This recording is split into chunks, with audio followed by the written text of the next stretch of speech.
அனைவருக்கும் வணக்கம். பாத்தீங்களா நாங்க தான் போன வீடியோல சொன்னோமே, அப்படியே இதுதான் பேசுவாருன்னு சொல்லிட்டு சொன்னோம். ஆனா அதே மாதிரி பேசிட்டாப்புல. கொஞ்சம் அங்கங்க தவிர மற்றபடி அந்த ஸ்கிரிப்ட் பாத்தீங்களா, ஸ்கிரிப்ட் வந்து நம்ம என்ன சொன்னோமோ அதே தான் பேச வச்சிருக்காப்புல. அதாவது நாங்க மட்டும் முன்னாடி சொல்லியிருக்க மாட்டோம். நிறைய பேர் சொல்லிருப்பாங்க, இவர் வந்தாலே இதுதாங்க பேச போறாரு, என்னங்க நீங்க போங்க சொல்லிட்டு கண்டிப்பா நடக்கும். என்னடா இவனும் கருப்பு சட்டை போட்டுன்னு நினைச்சுக்காதீங்க. நான் வந்து கருப்பு சட்டை போட்டதுக்கு வந்து எனக்கு பிடிச்ச கலர்னால போட்டு வந்திருக்கேன். மற்றபடிலாம் நீங்க தவறாக நினைக்க கூடாது. அதே வந்து இந்த நேரத்துல வந்து இதை பதிவு பண்ண விரும்புறேன். ரோஸ்ட் பிரேஸ் சப்ஸ்கிரைபர்களுக்கு வணக்கம்.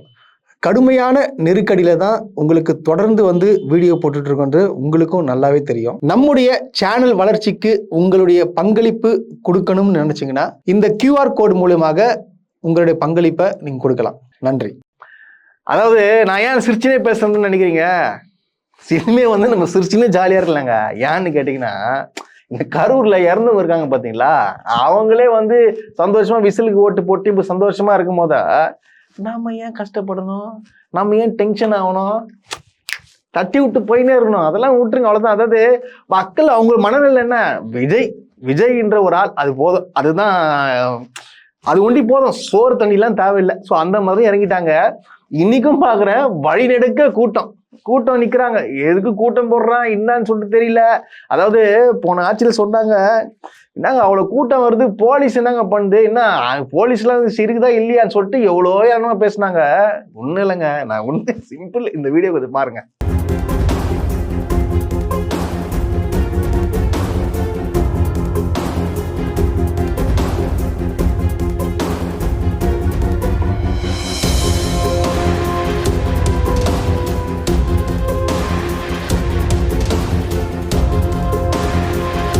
பாத்தீங்கன்னா அந்த வீடியோவை, கூட்டம் வருது, போலீஸ் என்ன பண்றான், போலீஸ்லாம் கீழே விழுறான். இப்ப நான் கேட்கவா போலீஸ் என்ன பண்ணுன்னு சொல்லிட்டு? இதெல்லாம் வந்து புரிஞ்சுக்கணும். அதாவது இவர் என்னென்னலாம் பேசினாரோ அது இப்போ தொடர்ந்து நடந்துட்டு இருக்கு. இதுதாங்க உண்மை. அங்க இருக்கிற மக்கள்லாம் ஆரவாரமா எழுப்பி அந்த போட்டோ எடுக்கிறது என்ன, கத்துறது என்ன, அதாவது நம்ம தமிழ்நாடு மக்களை வந்து இப்ப யாராலையும் புரிஞ்சுக்க முடியல. இப்போ நம்மளுக்கு பிடிச்ச ஹீரோ வந்துட்டாப்புல, சிஎம் ஆயிட்டாப்புலன்றதுக்காக அவரை வந்து அவருக்கு பயங்கரமா தூக்கி வச்சு தள்ளி ஆடிட்டு இருக்கிறாங்க. அது என்னன்றது எனக்கு ஒண்ணுமே புரியலங்க. சரின்னு சொல்லிட்டு எல்லாரும் பாத்தீங்கன்னா, அதாவது 12 மணிக்கு விஜய் வராப்புல, அதை சொன்ன டைமுக்கு வந்துட்டாப்புல. சிஎம்னா சொன்ன டைமுக்கு வந்துதான் ஆகணும். ஸோ கரெக்ட் டைமுக்கு வந்துட்டாப்புல. சரி, ஓகே, பக்காவா இப்போ கரெக்ட் டைம் வந்ததுனால எந்த பிரச்சனையும் இல்லை. ஆனா ஜனங்கள்லாம் பார்த்தீங்கன்னா காலையில 8:30 மணிக்கே கிளம்பி போயிட்டு எங்க போய் உக்காந்துட்டாங்கன்னா, மேடையில உக்காந்துட்டாங்க. எல்லாம் ஆரம் என்ன அப்படியே கத்துறதுன்னு, அப்படியே விஜய் என்னன்றது துள்ளி குதிக்கிறது பயங்கரம். சரி, விஜய் எப்போ வரான்னு சொல்லிட்டு வெயிட் பண்ணியிருந்தோம் பாத்தீங்களா. ஸோ கரெக்டா வந்து 12 மணிக்கு வந்துட்டாப்புல. ஃபர்ஸ்ட் யார் மைக் எடுக்கிறான்னு பாத்தீங்கன்னா, பட்டிமன்ற பேச்சாளர் கிடையாதுங்க அவர் மாண்புமிகு அமைச்சர், கல்வித்துறை அமைச்சர். இன்னமும் பாத்தீங்கன்னா அவர் இன்னும் பேச்சாளராகவே இருக்க ஆசைப்படுறாப்புல. அது சொல்லிட்டாப்புல, நான் முதலமைச்சர் தலைவர் எங்க போறாரோ நான் தான் பேசுவேங்க, எந்த பட்டிமன்ற பேச்சாளருக்கு இடமே கிடையாது, யாரும் பேசக்கூடாது, யாரும் வந்து தொகுத்து வழங்கக்கூடாது, நான் தான் பேசுவேன், எங்க அண்ணனுக்கு நான் தான் செய்வேன்றது போல இன்னமும் தான் அமைச்சர்ன்றதே மறந்துட்டாப்புல. இன்னமும் வந்து வருக வருக எழுச்சி தலைவரே வருக வருக சொல்லுவார்ல, அந்த இந்த முன்னுக்கு பின்னாடி சும்மா போடா போடல, பயங்கர வாய்ஜாலம் ஜாஸ்தி நம்ம ஆளுக்கு. தமிழ்ல சும்மா சொல்றது, தமிழ் நல்லா பேசுவாப்புல நம்ம மாண்புமிகு அமைச்சர். சரின்னு சொல்லிட்டு ஃபர்ஸ்ட் யாரும் வர வைக்கிறாங்கன்னு பாத்தீங்கன்னா, ஒருத்தர் ஏடியை வர வைக்கிறாங்க. அவங்க பேசுறாங்க போறாங்க. அதுக்கப்புறம் பார்த்தீங்கன்னா யாரும் மகளிர் அணியில யாரோ வந்தாங்க. வந்துட்டு பார்த்தீங்கன்னா என்ன பேசுறாங்கன்னு பார்த்தீங்கன்னா, அவங்க பேசுறாங்க பேசிக்கினே இருக்கிறாங்க. பக்கத்துல விஜய் நான் வந்து அவரே பாக்குறாரு, என்னடா அது எப்படா அது பேசி முடிக்கும், இஷ்டத்துக்கு பேசினுக்கிற போலே அப்படின்னு சொல்லிட்டு அப்படியே என்னென்னமோ பேசுது. அதாவது பாருங்க, பேசிட்டு கடைசியில் என்ன பண்ணிட்டு வந்துச்சுன்னா ஓட்டு கேட்க ஆரம்பிச்சிட்டாங்க. அதாவது என்ன கேட்கறேன்னா, பெண்களுக்கு பாதுகாப்பு வேண்டுமா, விசிலுக்கு ஓட்டு போடுங்க. ஏங்க இது பிரச்சார மேடையா? இல்ல எனக்கு புரியல. அதாவது என்ன மேட்ரு எடுத்து வச்சாங்க பார்த்தீங்கன்னா, உடனே பெண்களுக்கு பாதுகாப்பு இல்லையா, விசிலுக்கு ஓட்டு போடுங்க. அது கீழே உள்ள மக்கள்லாம் வந்து என்ன கத்துறாங்கன்னு பாத்தீங்கன்னா, அப்படியே கத்துறாங்க. அவங்களும் ஆமா பெண்களுக்கு பாதுகாப்பு இருக்குது, வேணும், எனக்கு இந்த விசில் தான் ஓட்டு போடுவோம் சொல்லிட்டு கத்துறாங்க.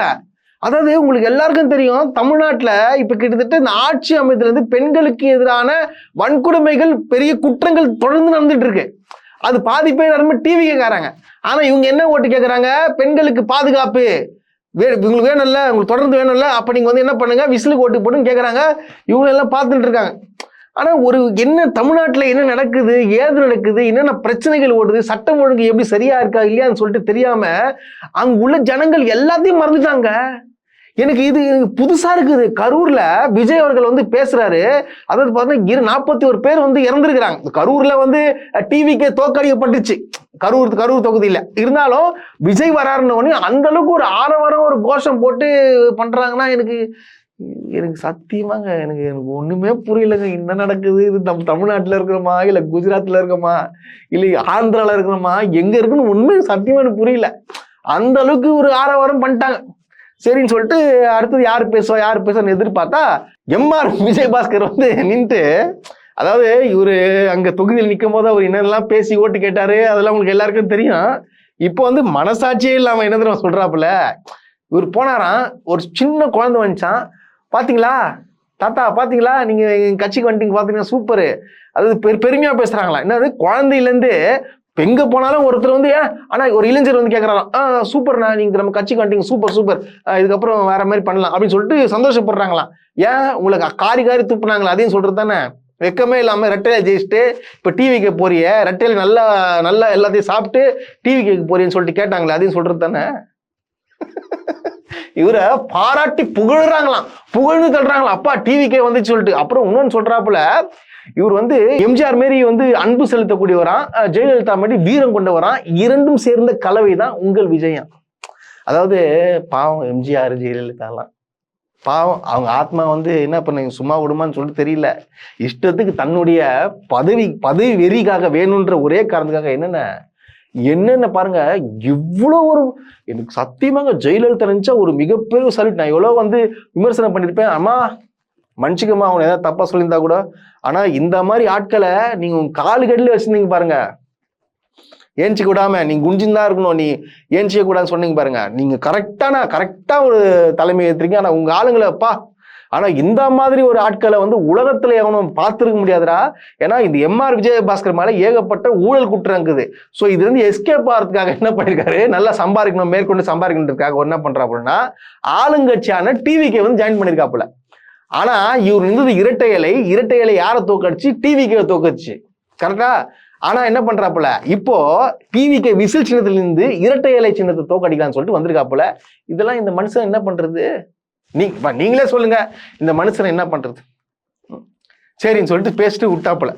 அடுத்ததாக அவருன்னு எதிர்பார்த்த நம்மளுடைய மாண்புமிகு முதலமைச்சர்கள் வராப்போல. சரின்னு சொல்லிட்டு, சரிடா இன்னைக்கு பட்டையை கலப்பிட்டா போல, இன்னைக்கு வந்து அவ்வளோ சொல்லும். திருச்சியில போயிட்டு மக்களை சந்திக்க போனார்ல, அப்போ வந்து எல்லாம் ஏங்க நீங்க வந்து முதலமைச்சரா இருக்கீங்க, இன்னமும் வந்து ஏங்க எதிர்கட்சியை பத்தி சும்மா பேசிட்டு இருக்கீங்க, என்ன பண்ண போறீங்க, இந்த தொகுதியாக என்னென்ன பண்ண போறீங்க அதெல்லாம் பேசுங்க, சும்மா வந்து திமுக தீய சக்தி சொல்லாதீங்க, நீங்க தூய சக்தி தானே, கரெக்டா நீங்க பண்ணுங்கன்னு சொல்லிட்டு ஏகப்பட்ட விமர்சனங்கள் வந்துச்சு. சரி மனுஷன் வந்து எல்லாரும் தூக்கி போட்டு, சரி ஓகே இதுக்கப்புறம் நம்ம மக்களுக்கு தேவையான விஷயங்களை பத்தி நம்ம பேசுவோம், நம்ம தான் ஆளுங்கட்சி ஆயிட்டமே, சரி மாறிடுவாரு, கரெக்டா பேசுவாருன்னு சொல்லிட்டு சத்தியமா சொல்றேன், நான் உண்மையா சொல்றேன். சரி வேற விதமா டிஃப்ரெண்டா பேச போறேன்னு நினைச்சு கண்ணு மூடி கணத்துல பேச ஸ்டார்ட் பண்ணதுல இருந்தேங்க, தொடக்கத்துல இருந்து எண்டிங் வரைக்கும் தீயசக்தி திமுக இதை தவிர வேற எதிர்கட்சி விமர்சனம் பண்றத தவிர வேற எதுவுமே பேசவே இல்லை. எனக்கு சத்தியமா ஒரே விஷயம் வந்து புரியல, கொஞ்சம் சொல்லுங்களேன். இங்க நடந்தது தேர்தல் பிரச்சாரமா, இல்ல வந்து கரூர் மக்களை வந்து சந்திக்க வந்திருக்காரா, அந்த அரசு வேலைகள்லாம் வந்து கொடுக்க வந்திருக்காரா, இல்ல எதுக்கு வந்தாரு? புரிதுங்களா உங்களுக்கு? அதாவது இந்த ஸ்பீச்சை நீங்க பார்க்கும் போதே உங்களுக்கு நல்லா தெளிவா புரிஞ்சிருக்கும் இவர் எதுக்காக வந்திருக்காருன்னு சொல்லிட்டு. ஏன்னா இவர் வந்து காரணம் என்னன்னு பாத்தீங்கன்னா, இடைத்தேர்தல் வருது, இந்த இடைத்தேர்தல் நிக்கணும், அந்த பிரச்சாரத்துக்காக வந்திருக்காரு தவிர நீங்க நீங்க நீங்க அவர் பேசுனீங்க எல்லாம் நீங்க ஒத்துக்கவனீங்களே. அப்பப்போ என்ன சொல்லிடுவார் பாத்தீங்கன்னா, வருகிற இடைத்தேர்தல்ல ஒருத்தனை கூட எல்லாரும் காலி பண்ணணும். புரிதுங்களா? அதாவது நீங்க ஆளுங்கட்சியா உட்கார வச்சிட்டீங்க, அது மட்டும் பத்தாது, இருந்தாலும் இப்ப 8 இடைத்தேர்தல் வரப்போகுது, அந்த 8 இடைத்தேர்தலையும் விசில் சின்னம் ஜெயிக்கணும், அதை மட்டும் உங்களை பதிவிக்கும் நோக்கத்துல என்ன பண்றாருன்னா ஃபுல் அண்ட் ஃபுல் அது மட்டும் தான் பேசிட்டு இருக்காரு, வேற ஒண்ணுமே பேசல. சீரியஸா சொல்ற மாதிரி ஒண்ணுமே பேசவே இல்லை அவரு. அதுக்கப்புறம் ஸ்டார்டிங்ல ரொம்ப ஃபீல் பண்ணி, என்னதான் நம்ம ஒரு உயரத்துக்கு போனாலும் சில விஷயங்கள் நினைச்சா ஏஞ்சிக்கவே முடியாது, அந்த அளவுக்கு ஒரு மிகப்பெரிய ஒரு பாரமான விஷயம் தான் கரூர்ல நடந்த விஷயம் சொல்லிட்டு என்ன பண்றாருன்னா மொத்தத்தையும் தூக்கி யார் மேல போறாருன்னா திமுக மேல போடுறாரு.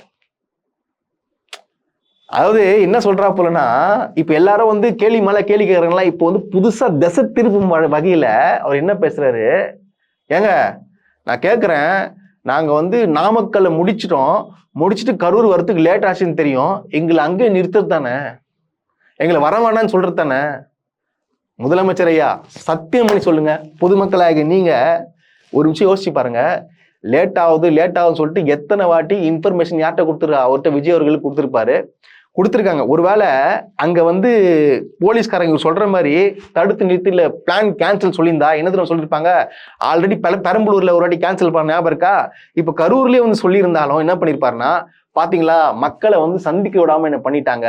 ஏன்னா இவங்க போட்ட பிளான் என்னன்னா, இவங்க சேலத்துக்கு போட வேண்டிய டேட் அது, ஆனா வந்து திடீர்னு பாத்தீங்கன்னா கரூருக்கு மாத்திட்டு, எதுக்காகனா அந்த கரூர்ல பாத்தீங்கன்னா அப்போ செந்தில் பாலாஜி அவர்கள் வந்து ஒரு மிகப்பெரிய ஒரு கூட்டம் போட்டு கெத்து காமிச்சிட்டா போல. சோ அதை உடைக்கணும், அதை காலி பண்ணணும், அதை வந்து இது பண்ணுறதுக்காக டைலாக் எல்லாம் ப்ரிப்பேர் பண்றதுக்காக என்ன பண்றாங்கன்னா, வேணும்னே அதுக்கு பார்த்து கரூருக்கு வந்து இடத்த மாத்தி உடனடியாக அந்த இடத்தெல்லாம் வந்து பிக்ஸ் பண்ணிட்டு இவங்களே வந்துட்டு, அதாவது கூட்டம் அதிகமாயிடுச்சு சார், இங்க வந்து வண்டி இங்க கொண்டு வராதீங்க, அங்கே நின்று பேசுங்க அப்படின்னு சொல்லிட்டாங்க. போலீஸ் சொன்னாங்க. இங்க எஸ்பியே வந்து சொல்றாரு, அதுக்கான வீடியோ டீடைல்ஸே இருக்கு, ஆதாரமே இருக்கு. ஆனா இவர் என்ன பண்றாரு, வேணும்னே பாத்தீங்கன்னா ஜென்ரேட்டர் ரூம் பக்கத்துல ஒர்க் ஆகும், பேசுறதுக்கு மைக்கெல்லாம் ஒர்க் ஆகும், அதுக்காக என்ன பண்றாங்கன்னா வேணும்னே வந்து அவ்வளவு மக்கள் இருக்கிற நடுவில் வந்து தள்ளுறதுனால அங்க இடுக்குல இது பண்ணி அங்க வந்து இறந்து போயிருக்கிறாங்க. ஆனா இவர் என்ன பண்றாரு, காவல்துறை மேல பழி போடுறாருங்க. காவல்துறை என்ன சொல்லிட்டாருன்னா, பாத்தீங்களா என்ன வந்து அவ்வளவு அழகா கூட்டு வந்துட்டாங்க, என்னையே வந்து காவல்துறைக்கு நன்றி சொல்ல வச்சுட்டாங்க. மாண்புமிகு முதலமைச்சர் அவர்களே ஒண்ணு மட்டும் தெளிவா புரிஞ்சுக்கோங்க. அதாவது ஒருத்தன் வந்து தன்னுடைய தப்பை உணர்றானோ அப்பதான் வந்து அவனால எந்த தப்பும் வராது அப்படின்றத மற்றவங்களுக்கு புரியும். தன்னோட தப்பை வந்து ஏத்துக்கணும். அதாவது ஒரு ரெஸ்பான்சிபிலிட்டின்னு ஒண்ணு இருக்குங்க. அந்த ரெஸ்பான்சிபிலிட்டின்னு ஒண்ணு இருந்தா மட்டும்தான் ஒரு நல்ல தலைவனா வர முடியும். ஆனா இப்ப வரைக்கும் லேட்டா வந்தது உங்க தவறு அப்படின்ற ஒரு வார்த்தை உணர மாட்டீங்களே. என் மேல தப்பே கிடையாது, நான் நல்லவன், என்னால ஒரு தப்பும் ஆகல அப்படின்னு சொல்லிட்டு அவர் சொல்றாரு. ஆனா கீழே உள்ள மக்கள் வந்து கத்துறாங்க, ஆமா அவங்க மேல தப்பே இல்லைன்னு கத்துறாங்கன்னா, இப்போ இந்த மக்களை நம்ம வந்து எப்படி வந்து மாத்துறது, அவங்க மனசு எப்படி மாத்துறதுன்னு சொல்லிட்டு சத்தியமா எனக்கு தெரியலங்க. அது எனக்கு உண்மையாவே எனக்கு தெரியல. அது ரொம்ப மனசு குமுறுது எனக்கு. இது நினைச்சால என்னடா அது இப்படி இருக்கிறீங்களேடா, யாருக்காக வெயிட் பண்ணீங்க? ஒரு வெயிட் ஏங்க நான் ஒண்ணு கேட்கறேன். இப்ப விஜய் அவர்கள் வந்து ஒரு இடத்துக்கு வராருன்னா, ஒரு எங்க அவருக்கு எத்தனை லட்சம் செலவு பண்ணி துபாய் போன்சஸ் போட்டுக்கிறாங்க, அவருக்கு பாதுகாப்பான எல்லா விஷயத்தையும் பண்ணி வராங்க. அப்ப உங்களுக்கு இவ்வளவு பாதுகாப்பு தேவைப்படும் போது, அப்ப நீங்க சந்திக்க போற மக்கள் இத்தனை மணி நேரம் வெயிட் பண்றாங்களே, அவங்களுக்கு ஏதாச்சும் பண்ணணும். ஏங்க உங்களுக்கு வாலண்டியர்ஸ்னு யாருமே இல்லை எங்க கட்சியில. உங்க கட்சியில வாலண்டியர்ஸ், அதாவது பாருங்கன்னா ஒருங்கிணைப்பாளர்னு சொல்லிட்டு எல்லா கட்சியிலும் இருப்பானுங்க. அவங்க தான் ஒருங்கிணைக்கணும் மக்களை. கரெக்டா வந்து இவ்வளவு கூட்டம் வரணும், ஒருங்கிணைக்கணும். எல்லா தப்பையும் வந்து போலீஸ் மேல எல்லாரும் மேலே தவறு இவங்க தான் காரணம் சொல்றீங்களே. அப்ப நீங்க எந்த தப்பும் நீங்க பண்ணவே இல்லையா சார்? விஜய் சார் நீங்க எந்த தப்பும் பண்ணலையா?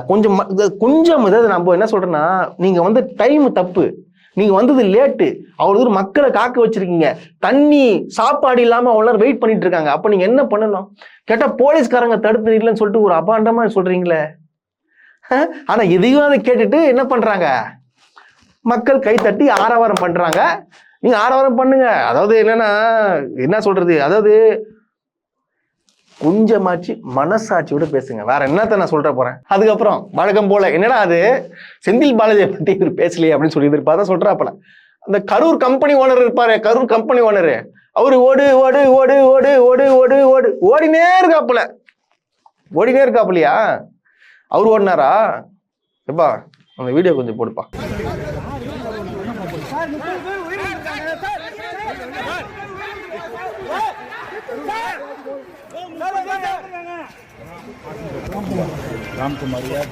இது யார் சார்? இது யார்? இது பத்திரிகையாளர் கேட்கறாங்களே சார், 30 பேர் இறந்துக்கிறாங்க, என்ன பதில் சொல்லிட்டு போங்கன்னு சொல்லிட்டு யார் சார் ஓடுந்தப்போ கேட்டா என்ன சொல்றீங்க? நான் வந்து ஓட்டேன்னா நான் வீட்டுக்குள்ள உட்காந்துருந்தேன்னா 3 நாள். ஏங்க நீங்க என்னங்க பண்ணீங்க அப்போ? அங்க நின்னீங்களா? முதலமைச்சர் சார் அங்க நின்றீங்களா நீங்க? அதாவது மற்றவனை ஏளனமா பேசி கேலி பண்றது நீங்க சார். மற்றவனை குறை சொல்லியே பழகிச்சு உங்களுக்கு. சின்ன வயசுலலாம் நீங்க இப்படிதான் இருந்திருப்பீங்க போல. எதுக்கத்தாலும் அம்மா அவன் கில்றாமா, அவன் மிஸ் அவன் என் பென்சில் திருட்டான் மிஸ், நான் லீவ் மிஸ் எங்க ஆயா இறந்துட்டாங்க மிஸ், அதனால நான் வரல. இந்த மாதிரி ஒரு காரணங்கள் சொல்லுவாங்க பாத்தீங்களா. அந்த மாதிரி இன்னமும் பாத்தீங்கன்னா இந்த காரணங்கள் சொல்லியே பழகி போடுறது. என்ன பண்றது கேட்டா என்ன சொல்றாப்புல, சட்டசபையில நல்ல ஃபன்னா இருக்கான். அன்னைக்கு வெறும் பார்ட்டி ஃபண்ட் தாங்க சொன்னேன், அவ்வளவு சீக்கிரம் ஓட்டாங்க.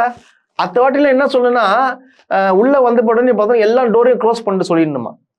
முதலமைச்சர் அவர்களே, ஒரு முதலமைச்சர் மாதிரி நீங்க சட்டசபையில நீங்க பேசினீங்கன்னா எதிரில் உட்காந்துருக்கணும் கேட்பாங்க காது குத்து. ஆனா நீங்க பேசுறது பூரா என்னது, அது சினிமா வசனங்கள், பஞ்ச் டயலாக் போன்ற இதெல்லாம் பேசிட்டு இருக்கும் போது எல்லாம் கடுப்பாதானே ஆகும். நீங்களை இரிட்டேட் பண்ற மாதிரி நீங்க பேசிங்கன்னா அங்க எதிர் ஆப்போசிட்ல இருக்கணும் வேற ஏதாவது பேசுவான், அங்க பிரச்சனை ஆகும், அது தப்பாகும், அப்புறம் மாண்பு தப்பாது. அந்த மாண்பு கறி தான் அங்க எதிர்கட்சிகள் வெளியே போனாங்க. உங்களுக்கு பயந்துங்களாம் யாரும் அங்க ஓடவே இல்லை. அவங்க கேட்கிற கேள்விக்கு உங்களால பதில் சொல்ல முடியுமா? வரக்கூடிய சட்டசபை இன்னைக்கு நடக்க போதில் ஜூலை 18ஆம் தேதி நினைக்கிறேன். ஸோ அப்போ நீங்க என்ன பேச போறது நீங்க பார்க்கலாம். அதுக்கப்புறம் இன்னொரு எக்ஸாம்பிள் ஒன்று சொல்றாப்புல, என்னன்னா என்னது ஒரு நான் ஒரு வெள்ளை அறிக்கை விட்டேன். அந்த வெள்ளை அறிக்கையை பார்த்தா எப்படி தெரியுதுன்னா, ஒரு ஓட்டை பாத்திரமா அதுல தண்ணி ஊத்துன்னு வச்சுங்களேன், தண்ணி ஊத்துறாங்களா, அது தண்ணி போயினே இருக்கான், தண்ணி ஊத்துறாங்களாம், அந்த தண்ணி எங்க போகுதுன்னே தெரியலையாம். யார் சொல்றா? நம்மளுடைய முதலமைச்சர் சொல்றாரு. முதலமைச்சர் அவர்களே, அது ஓட்ட பாத்திரம்னு சொல்றீங்க, அது ஓட்ட பாத்திரம் இல்ல, அது தங்க பாத்திரம். நான் எப்படி தங்க பாத்திரம் சொல்றேன், நான் உங்களுக்கு சொல்றேன் டேட்டாவோட. இங்க பாருங்க, second largest economy in India, GSDP 35+ lakh crore. அப்புறம் double digit growth 11.19% 2024-2025 and 10.83% increase ஆயிருக்கு. எப்போ 2025ல இருந்து 2026, அது பாருங்க ஒரு வருஷத்திலேயே 10.83% இன்க்ரீஸ் பண்ணிக்கிறாங்க.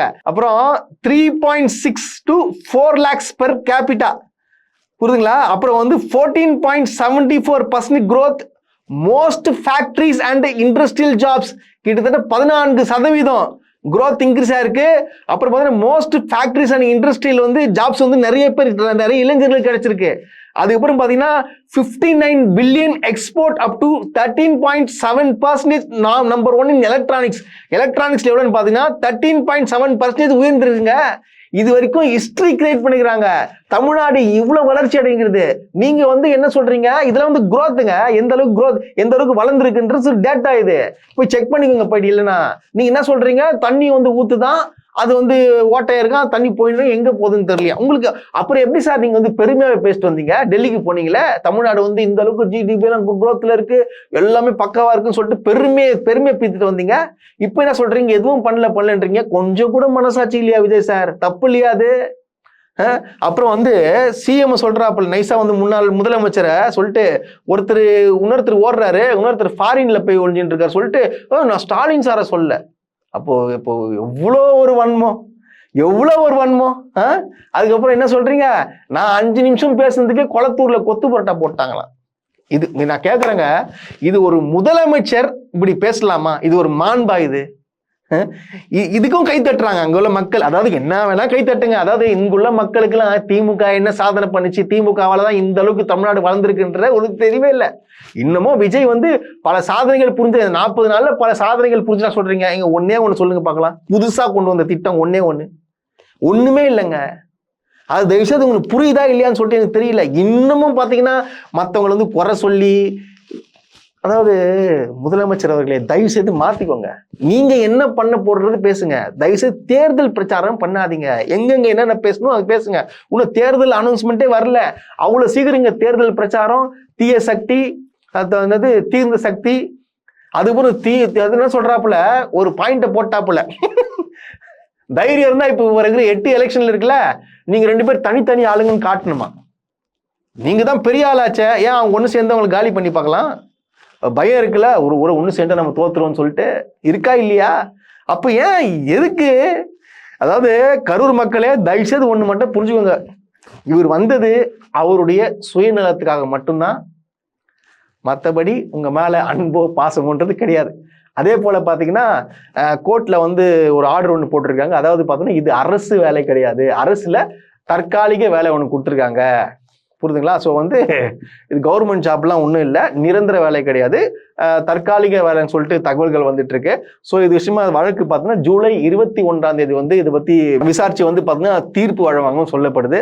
அதுக்கப்புறம் அண்ணன் பார்த்தீங்கன்னா சரி எதுனா கொடுப்பாரு, அதாவது பார்த்தீங்கன்னா வேலைக்கு 31 பேருக்கு வந்து என்னது பணி நியமன ஆணை கொடுப்பாருன்னு சொல்லிட்டு வெயிட் பண்ணி பார்த்தோம். பட் ஆனால் யாருமே கொடுக்கல. கீழே அந்த 31 பேர் உட்காந்துருந்தாங்களா இல்லையான்னு சொல்லிட்டு தெரியல. அதாவது நான் கேட்குறேன், 31 பேரை இறந்தவங்களை சந்திக்கிறதுக்கு வந்து கரூர் மக்கள் சந்திக்கிறது வந்தீங்க, கொஞ்சமாச்சு அவங்கள மேடை ஏற்றி ஒருத்தரை ஏற்றி ஒரு ஃபோட்டோ அங்கே எடுத்துருந்தா என்ன உங்களுக்கு? மக்களாக நீங்கள் புரிஞ்சுக்கணும். அவர் இந்த நிகழ்ச்சியை நீங்கள் பார்த்துருப்பீங்க, நிகழ்ச்சி எப்படி பேசுறான்னு பார்த்துருப்பீங்க. இது கரெக்டான பேச்சா, இது மக்களுக்கான பேச்சா, இது யாருக்காக பேச்சு அப்படின்றத புரிஞ்சுக்கணும். அப்புறம் வந்து இன்னொன்னு சொல்றாப்புல, ஸோ என்னது பணமா ஜனமா பணமா ஜனமா அப்படின்னு கேட்டா எனக்கு ஜனம் தான். நான் கேட்குறேன், சார் விஜய் சார் பணத்தெல்லாம் தூக்கி போட்டு வந்தீங்களா சார்? ஏன் சார் தூக்கி போட்டு வரீங்க? நீங்கள் உங்கள் சொந்த பணத்தை மக்களுக்கு கொடுங்க சார், ட்ரஸ்ட்டுக்கு எழுதி வைங்க, இல்லை மக்களுக்கு கொடுத்துட்டு போங்க. இப்போ பணம் உங்களுக்கு முக்கியம் இல்லைல்ல, ஜனம் தானே முக்கியம். இது எவனாச்சும் அங்கே கீழே உள்ள எவனா கேட்பானா, இல்லை அங்கே உள்ள விர்ச்சுவல் வாரிசு எதுனா கேட்பானுங்களா? கேட்க மாட்டானுங்க. ஏன்னா விஜய் என்ன சொன்னாலும் நம்புவாங்க தவிர அவரை கொஞ்சமாக நம்ம மனுஷ பிறவிப்பா, நம்மளாம் வந்து மனுஷ பிறவி, நம்ம உடம்புல ரத்தம் ஓடுது, உண்மை ரத்தம் ஓடுது, நம்மளாம் படிச்சிருக்கோம், நம்மளுக்கு மூளை இருக்கு, சென்ஸ் இருக்கு, காமன் சென்ஸ் இருக்கு. ஸோ அந்த சென்ஸை கொஞ்சம் யோசிச்சு பாருங்க. என்ன சொல்றாரு, பணத்தை தூக்கி போட்டு வந்துட்டேன்னு சொல்லிட்டாருல, எதுக்கு தூக்கி போறாரு? ஏழைங்களுக்கு அவ்வளோ கோடி சொத்து சேர்த்து வச்சுக்கிறாருல, ட்ரஸ்ட்டுக்கு எதுக்கு சொல்லுங்க? அவங்க பசங்களுக்கு மட்டும் கொஞ்சம் கொடுத்துட்டு, அவங்க ஒய்ஃபுக்கு கொடுத்துட்டு வந்து மற்றதெல்லாம் சொத்து எழுதி கொடுங்க. இங்க வந்து நில்லுங்க சார், நாங்களும் உங்க கூட வரோம், சொத்து எல்லாத்தையும் எழுதி கொடுத்துட்டு வாங்க, நாங்க உங்க பின்னாடி வந்து நிக்கிறோம். பண்ணுவீங்களா நீங்க? இதை கேட்பாங்களா? மாட்டாங்க, எதுவுமே மாட்டாங்க. ஒரு மாற்றம் வரனாங்க, தொடர்ந்து நைட்டு ஃபுல்லா போராட்டம் பண்ணுங்க. எதுக்கு? கரண்ட் வரல. அப்புறம் பார்த்தீங்கன்னா சட்டம் ஒழுங்கு சரியில்லை, பெண்களுக்கு பாதுகாப்பு இல்லைன்னு சொல்லிட்டு டெய்லி நியூஸ் பாக்குறீங்க. இது மாற்றமா? சிந்திங்க. சிந்திச்சு இந்த வரக்கூடிய, தயவுசெய்து சொல்றேன், வரக்கூடிய 8 இடைத்தேர்தலில் நான் என்ன சொல்றது, நீங்களே முடிவு பண்ணிக்கோங்க.